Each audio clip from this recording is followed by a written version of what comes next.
Well, as I said, we have a great group. Very quickly, you have it in your agenda, but just starting here, Joe Smith from Dollar Bank, and also the board chair of GPAC, Mitch Swain, who you've met, the CEO of GPAC. Majestic from Pittsburgh Film Office. Kathryn Heidemann, the director of the Master Mark Management Program at Heinz College at Carnegie Mellon. Majestic from the Office of Pennsylvania State Senator Jim Furlow, and Germaine the Senior Program Officer for Arts and Culture from the Pittsburgh Foundation. So, Joe said, boy, you have some tough questions you're asking us here. I guess so, but I think it's a good opportunity for these diverse set of leaders from their various sectors to reflect on what we've been talking about here, the research that's been done, what are next steps along these lines. So really just want to start out with one basic question. What can your sector, maybe we'll start with Germaine there, what can your sector, the foundation sector in Greater Pittsburgh, and I guess, yes, I am asking you to speak for the whole foundation sector as much as you can, not very nice of me, but again, that kind of broad picture point of view, if that's okay. And so what from your point of view can the foundation sector do to advance these kind of cross-sector creative industries collaborations we're talking about? And we'll go down the line, and then I'll ask one more question at the end of that. So go ahead, Germaine. Great.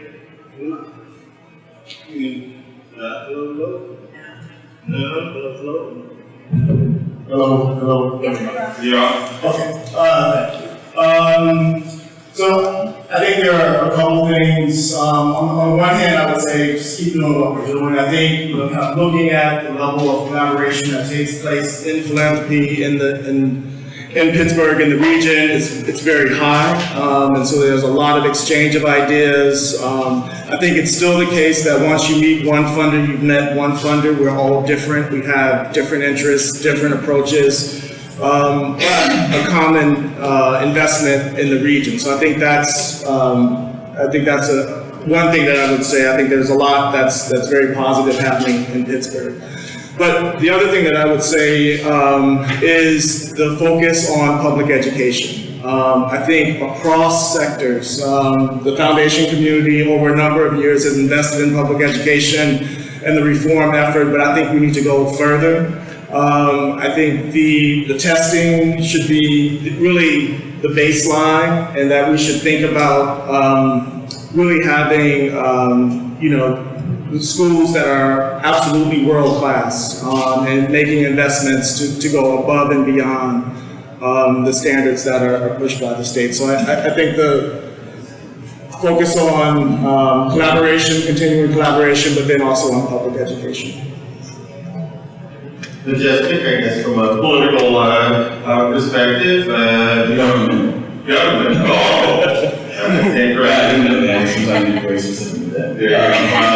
a government perspective, what are opportunities to support this kind of work from your vantage point? Well, number one, I think it's important that we look at a broader view of community development than we have thus far. I think that in government and political worlds, what we look at is community development has been mainly brick and mortar. And we've identified that in bringing people in and building new shiny things has signaled and heralded the region coming back. And I would argue that the region coming back is much broader than just the shiny new thing, although it could include them. It's about how does the community develop in a real way? How do people develop? How do you develop a new vision for existing in the Pittsburgh region? Right, along with championing all that which has come before and all that which is, how we also grow to see what's coming next, right? And how can we be a creative place? So we need all the different creative energies that exist in different sectors to do that. Not one particular work can do it. Tech can't do it, art can't do it, education can't do it, social services can't do it. Everyone brings something to a creative pot, so to speak, to do that. So that's one thing I think that government folks can broadly understand. I think it's happening with our current administration and others who are around. And number two, we can acknowledge that things are changing as far as demographics. Okay, so just acknowledging the demographic change of the city, of the country, of the region, and understanding that in order to have a place where people want to be, people don't think in silos anymore.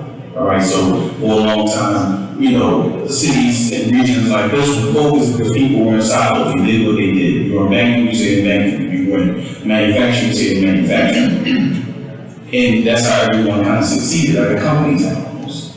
Where I would argue that what we're seeing is not about a company's house. So people do 5 or 6 different things, 5 or 6 different interactions, and how do we create the resources and the opportunities for folks to function in that capacity? All right, so that means more resources for more kind of creative things. Government doesn't do risk capital, so to speak. But I think at some point we have to start looking at how can government start to support things that may not be as big and broad and successful as people would think in order to have that kind of culture of innovation that comes from who's coming together. So that dovetails nicely with certainly what Lou has been stressing, that high percentage of folks who are going to be free agents, creators on their own going forward. It's a new economy going forward as well. So that's great. Representing higher education, Kathryn Heidemann from Maine, please.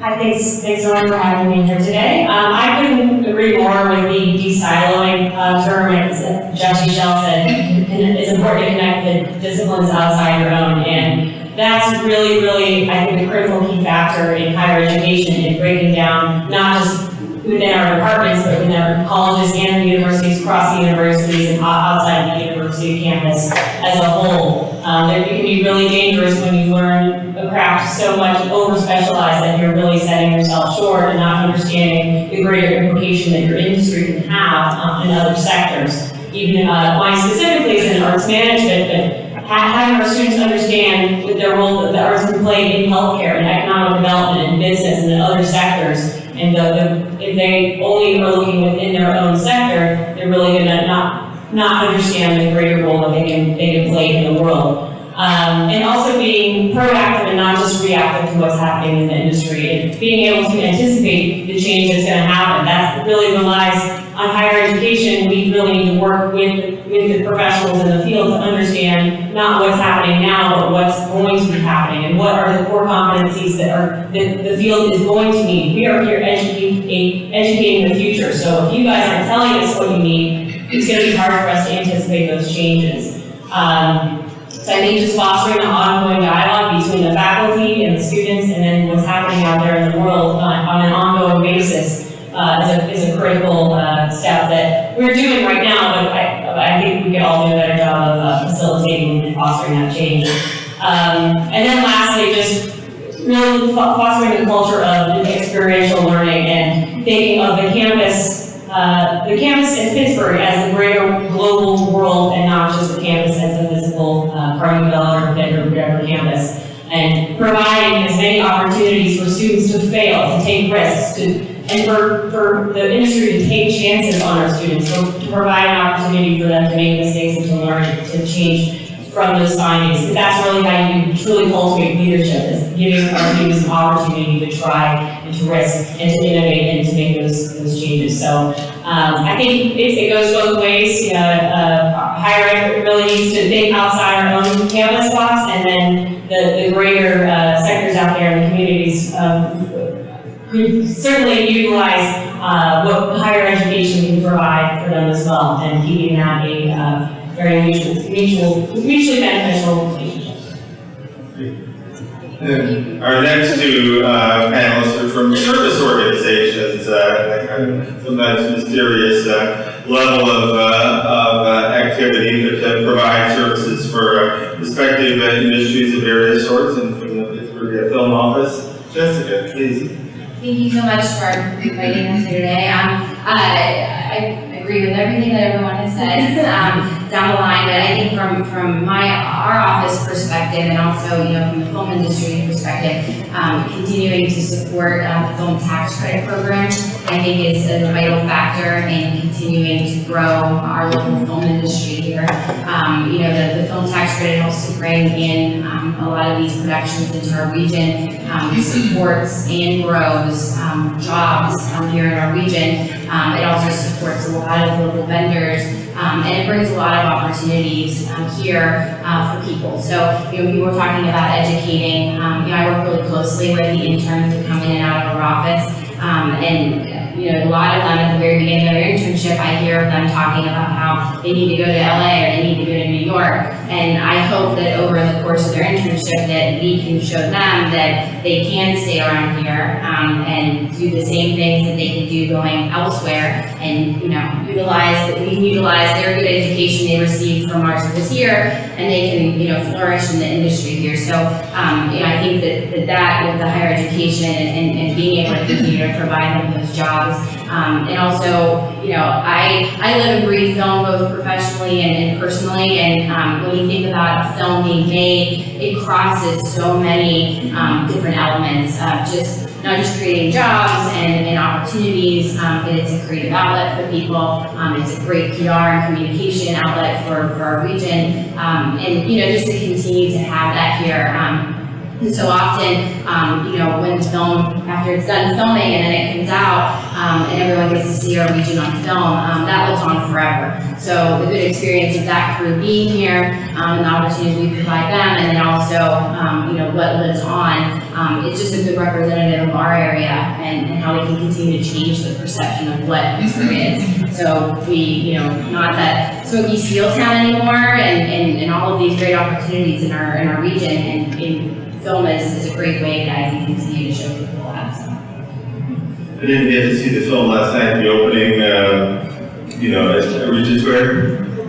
Progression? Did you? Locally made, I guess. You were there? No, shot entirely in Lawrenceville though. Yeah, shot entirely in Lawrenceville, but preparing for this, I don't know what I was thinking, but anyways, Mitch Swain. So, GPAC is all about proactively building relationships. We work really hard at that, and we believe that having those kinds of relationships create opportunities for us to build further partnerships and opportunities that hopefully in the end benefit our members and the greater community. This program right here is an example of that, where my board chair proactively got us involved in something with the Tech Council, which ended up being the Creative Industries Report. And once we heard the presentation on the Creative Industries Report, we felt like there were some opportunities for the arts to step up and address some of the opportunities presented in that report. And so we were holding 2 meetings. This is the second one, and we've got a bunch of people in the room together, many of which don't know each other. And if one good project comes out of this, one good relationship, one good collaboration comes out of this, then it'll all be worth it. I actually think it'll be more than one, and I've already heard from some of you folks about those kinds of things. So that's really what we're about, trying to extend relationships. We're doing that with the business community, we're doing that with elected officials, other civic leaders. We're doing that with the Allegheny Conference, with Visit Pittsburgh, with the Downtown Partnership, with the Tech Council, on and on and on. I think specifically, once we get involved in a project, whether it be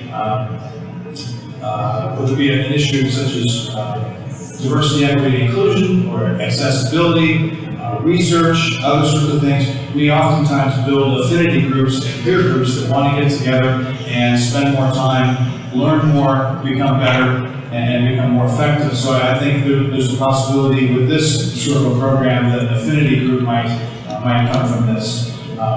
The other thing that we'll try to do coming out of this is talk about this kind of work with other entities around the city and promote it, which creates cross-marketing opportunities for us to talk about the special things that are happening in the arts, like traxploitation as an example. I mean, that's something that we want to talk about and promote, and is why Pittsburgh is a great place for artists to come live and work, and why really cool things can happen here. And that's the kind of information that we want to share with our members, so that they'll be inspired and connected to the other great kinds of things. And then lastly, the thing I would say is we've become, I think, pretty good in the arts and culture field, but our organization, with the help of our members, is being effective arts advocates. and doing so on a statewide basis. So, one of the things that we've done, in addition to advocating for more funding for the Pennsylvania Council of the Arts and Museum and Historical Commission, is we also promote the uncapping of the film tax credit and promotes the fact that Pittsburgh and the entire state ought to be a really great place for films to be made, because if more artists, more lighting designers can live in Pittsburgh and do their work because of the tax credit, which there is a direct correlation there, and that's a good thing for all of us that are working in the arts. That's a good thing for all of us that are working in the arts in general. It makes Pittsburgh a better place for arts to live, to be a great place for arts to live, to work, for companies to come and relocate. So those are the kinds of things that we're about, and we'll continue to work on going forward. Well, I'm sorry I wasn't here earlier. It sounded like you had a pretty lively discussion. You did. I just want to benchmark a couple thoughts. I mean, Lou's here, but in our previous meeting, which I did attend the entire meeting, we talked about connections. And we talked about how important it was the people that are at these meetings connect with other people to, tell the story, if you will. But some of the really compelling numbers, the number of people employed in this region that have a creative touch to their job, 282,000 people. It is a big number. You had Jesse Shell here from Shell Games. He's a very, very creative guy in a very technical world.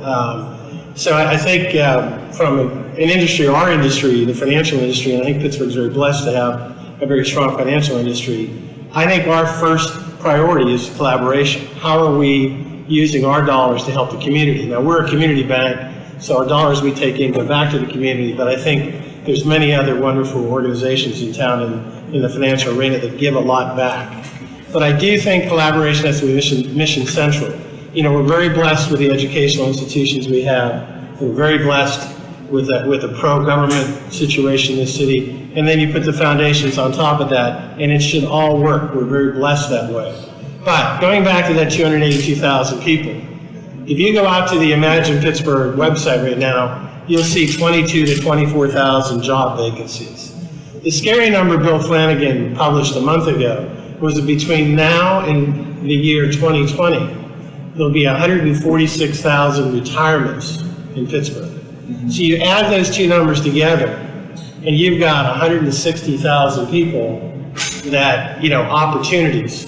So the idea of bringing people to Pittsburgh, you had a nice conversation about, the new cities and learning from people coming into, new people coming to distant cities. We have to be a magnet to bring people to this town.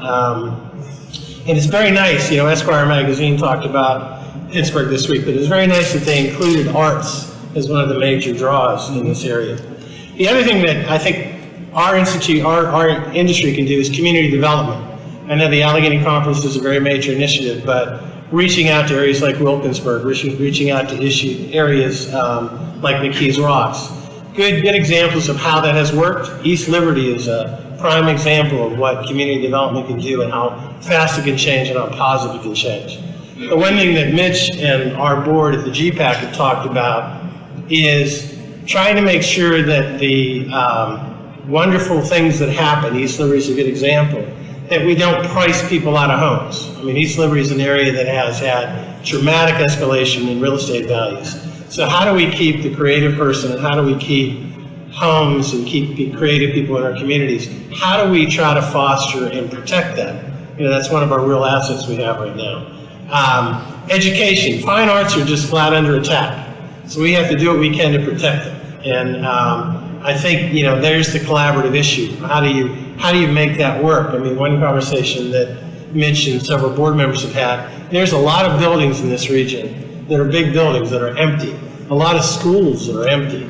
How do you take advantage of those to help propagate the creative, the individual artist? One of the things we've talked about is how do we have shared services where health and legal and your financial issues are made more readily available to the artist creative community so that they can work on their art and that we can help them to stay in that creative mindset.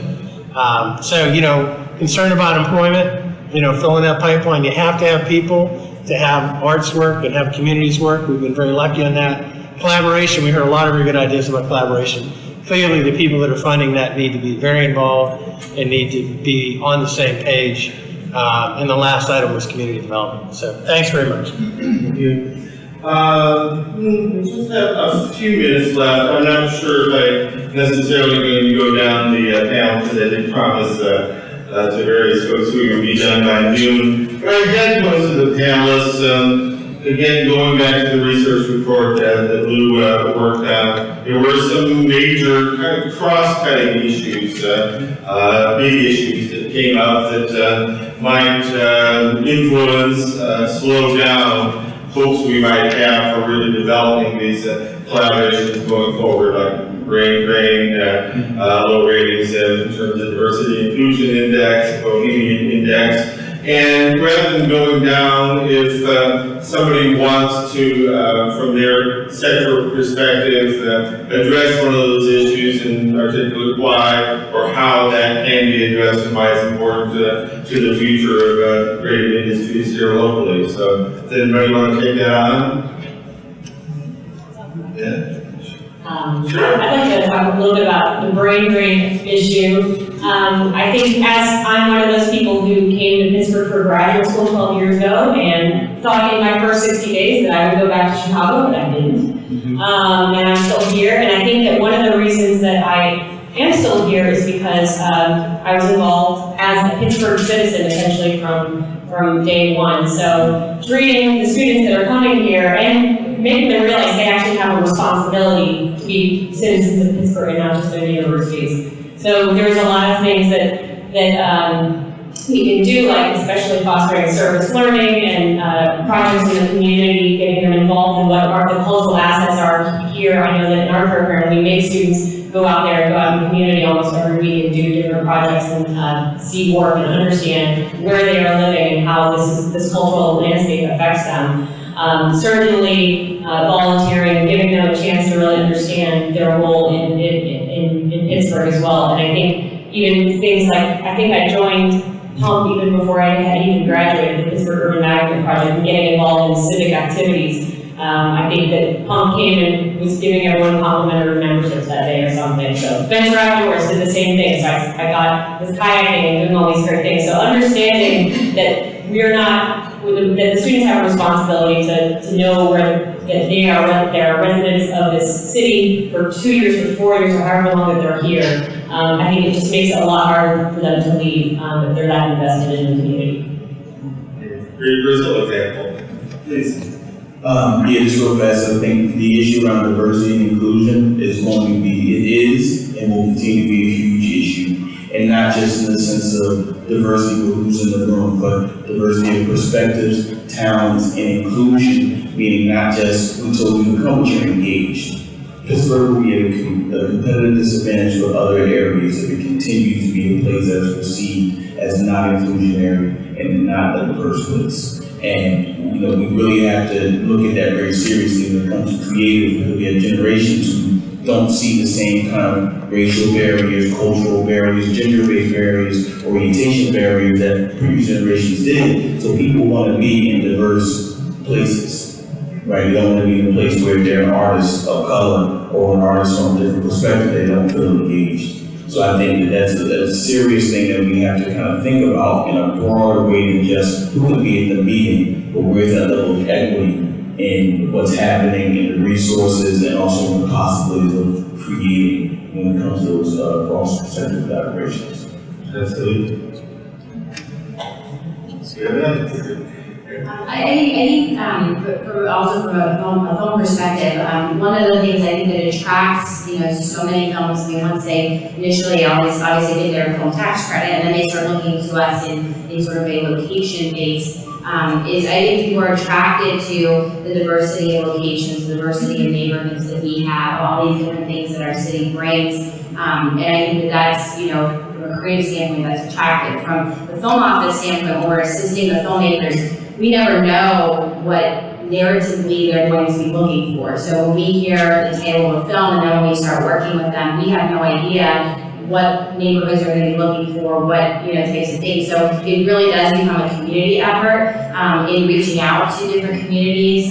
You know, one example was the film Won't Back Down, when they filmed, you know, a closed school, and, you know, we really kind of got into the community to work with them to make sure that, you know, we were, you know, providing opportunities for the residents that were there, and then we were, you know, so it's really nice when you can kind of get in the community, explain to them, like, what it means to make a film, and work with them to, you know, to make sure that there's opportunities for everybody. And the bigger that our industry gets, that only means more jobs, and, you know, hopefully down the road, more job training and bringing more people into the industry. So, you know, it's really important to start engaging everybody now, because we don't, you know, our hope is that we become even bigger, so. Great. Any final comments, or, oh, we have a taker? Go ahead. I think there are a couple things that showed up on the study that made us look back. This is not referring to the creative industry study, and then I completely agree with Majestic's comments, because, you know, out of the 20 communities that were examined, you know, we were number 18 on the diversity and equity index, and I think there's a whole lot that needs to be done in that regard. I think the arts can take a leadership role in working on those issues so that we make Pittsburgh a most livable city for everyone. And I think that's an area that our organization is willing, I know, because we're doing it, is working at that and taking a leadership role in that project. And I think that's something that everyone has to kind of think about on their own as individuals as to what you can do. The other area is the Bohemian Index in the report was an area where we came up a bit short on. Is this a great place for artists to live and work? Can you come to Pittsburgh and find a job working in the creative industries and continue to make a life and work here? And I think most of us in the room think that in fact you can, or are hopeful that situation will get better. But I think there's a whole lot more that we can do in that regard to create more and more creative small projects for artists to get involved in.